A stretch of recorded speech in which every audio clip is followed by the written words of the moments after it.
ചെമ്പ് ഏനാദിമുക്കത്ത് ഭദ്രകാളി ക്ഷേത്രത്തിലെ പുനഃപ്രതിഷ്ഠ, അഷ്ടബന്ധ കലശം എന്നിവ ഭക്തിനിർഭരമായ ചടങ്ങുകളോടെ നടന്നു. ക്ഷേത്രം തന്ത്രി ബ്രഹ്മശ്രീ നാഗംപുഴിമന ഹരിഗോവിന്ദൻ നമ്പൂതിരി, മേൽശാന്തി ഹരിദാസ് നമ്പൂതിരി എന്നിവരുടെ മുഖ്യ കാർമ്മികത്വത്തിലാണ് താന്ത്രിക ചടങ്ങുകൾ നടന്നത്. ദേവീ മന്ത്രത്താൽ മുഖരിതമായ ക്ഷേത്രാങ്കണത്തിൽ പുനഃപ്രതിഷ്ഠാ ചടങ്ങിൽ പങ്കെടുക്കാൻ ഭക്തരുടെ അഭൂതപൂർവമായ തിരക്കായിരുന്നു. തുറന്നു നടന്ന പ്രസാദ ഊട്ടിലും നൂറുകണക്കിന് ഭക്തജനങ്ങൾ പങ്കെടുത്തു. ക്ഷേത്രം ട്രസ്റ്റി ദീപു കണക്കുംചേരി, ഭാരവാഹികൾ തുടങ്ങിയവർ ചടങ്ങുകൾക്ക് നേതൃത്വം നൽകി.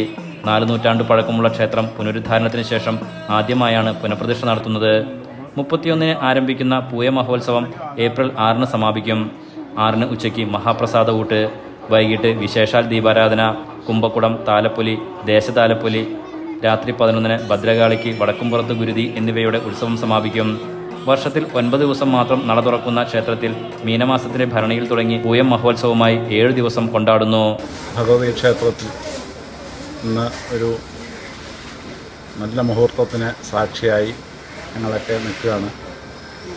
വളരെ നാളായി നമ്മൾ ആഗ്രഹിച്ചിരുന്ന ഈ ദേവീദേവന്മാരുടെ ശ്രീകോവിൽ നവീകരണവും പുനഃപ്രതിഷ്ഠയും ഇന്ന് വളരെ ഭംഗിയായി പര്യവസാനിച്ചിരിക്കുകയാണ്. 4 ദിവസം മുമ്പ് ആചാര്യഭരണത്തോടു കൂടിയ കലശക്രിയകൾ ഇന്ന് പ്രതിഷ്ഠയോടും തുടർന്ന് പഞ്ചവിംശതി കലശാഭിഷേകത്തോടും കൂടി സമാപിച്ചു.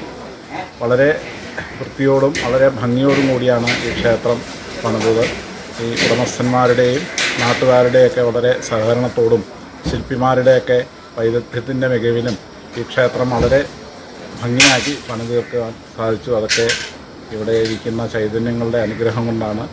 ഈ ക്ഷേത്രത്തിനും ഈ ദേശത്തിനും ഉടമസ്ഥന്മാർക്കും നാട്ടുകാർക്കുമൊക്കെ എല്ലാവിധ അഭിവൃദ്ധിയും ഉണ്ടാവട്ടെ എന്ന് ഈ അവസരത്തിൽ ഞങ്ങൾ പ്രാർത്ഥിച്ചു കൊള്ളുന്നു. Enlight news, Vaikom.